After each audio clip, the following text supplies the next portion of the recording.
রাতটা ছিল অস্বাভাবিক নীরব। মরুভূমির বুকে হালকা ঠান্ডা বাতাস বইছে। আকাশে অসংখ্য তারা জ্বলছে, কিন্তু সেই সৌন্দর্যের মাঝেও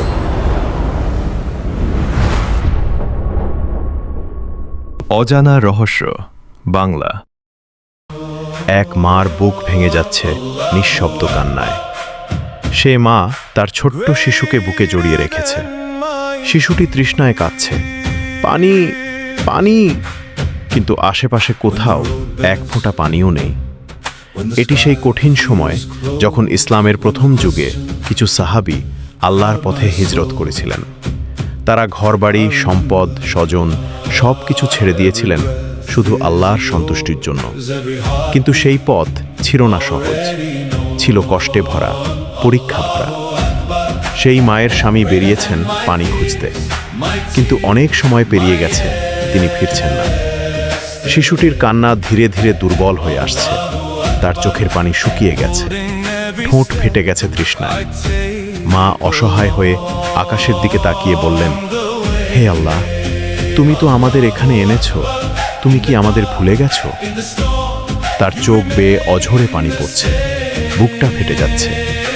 সে তার শিশুকে বুকে চেপে ধরে কাঁদতে কাঁদতে বলে, বাবা, আর একটু সহ্য করো, আল্লাহ আমাদের দেখছেন। ঠিক তখনই দূর থেকে স্বামীর কণ্ঠ ভেসে আসে, পানি পেয়েছি, আল্লাহ আমাদের জন্য পানি দিয়েছেন। সে দৌড়ে আসে, হাতে সামান্য পানি। কিন্তু যখন সে শিশুর কাছে পৌঁছায়, তখন সব শেষ। শিশুটি আর নেই।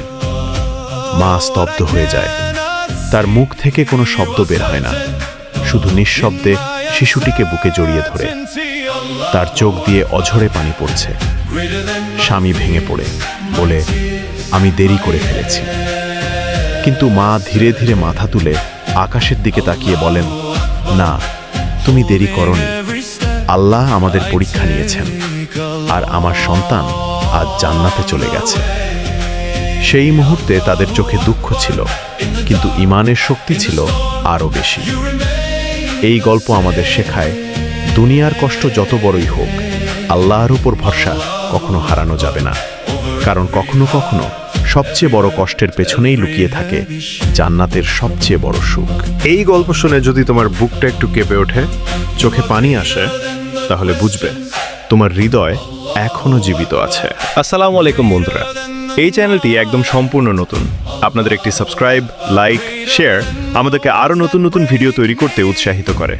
তাই এমন গল্প এবং অজানা রহস্য জানতে চ্যানেলটি সাবস্ক্রাইব করে আমাদের সঙ্গেই থাকুন।